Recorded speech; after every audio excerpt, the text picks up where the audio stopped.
ডিম থেকে তোলাবাজ গতকালই বিজেপি কর্মীদের সাবধান করেছেন রাজ্য সভাপতি শ্রমিক ভট্টাচার্য।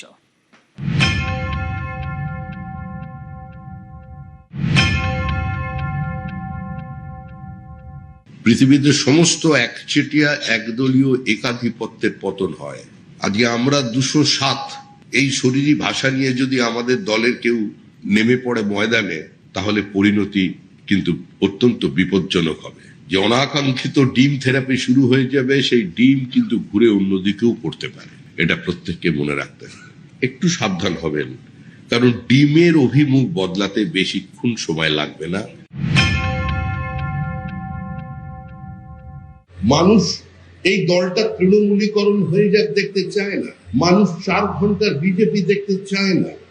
আমাদের এই দলের কিছু মানুষজন কিছু কিছু জায়গায় কিছু ওই তৃণমূলীদের নিয়ে ঘুরতে শুরু করেছে। কেউ কেউ আবার কোথায় প্রার্থী হবে, কে কোন মিউনিসিপ্যালিটিতে প্রার্থী হবেন ওয়ার্ডই এর মধ্যে ঠিক করে ফেলেছেন। সেগুলো বালি নয়, সেগুলো বোল্ডার।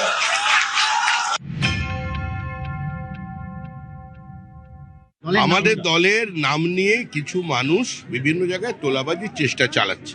মুখ্যমন্ত্রী শুভেন্দু অধিকারী কঠোর হাতে প্রশাসনিক স্তরে সেটা ব্যবস্থা নিচ্ছে। আমরাও দলের পক্ষ থেকে সাংগঠনিকভাবে যেটা করার করছি। বিচ্যুতি 2-1 জায়গায় আছে, কিন্তু কোনো বিচ্যুতিকে দীর্ঘদিন মানা যাবে না। সরকারের নীতি এ ব্যাপারে 0 টলারেন্স। আরো 15 দিনের সময় দেখছি আমরা, তারপরে যেটা হবে বুঝতে পারবো। তোলাবাজির মধুতে আসক্ত হলে কড়া ব্যবস্থা আগেই বলেছেন দিলীপ ঘোষ। একই কথা রাজ্য সভাপতি শ্রমিক ভট্টাচার্যেরও। তোলাবাজি সংস্কৃতি এত সহজে উঠে যাবেন ভাবার কোনো কারণ নেই।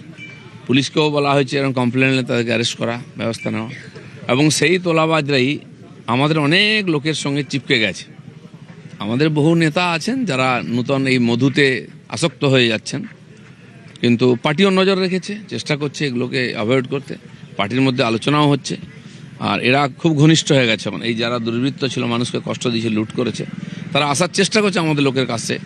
তো আমার মনে হয় যে বিজেপি নজর রেখেছে, এবং মানুষ যে উদ্দেশ্য নিয়ে পরিবর্তন করছে সেটা যেন ভুলে না যাই আমরা। আমাদের প্রত্যেকের দায়িত্ব এইসব লোক থেকে দূরে থাকা এবং এদের অন্যায়ের বিচার করা।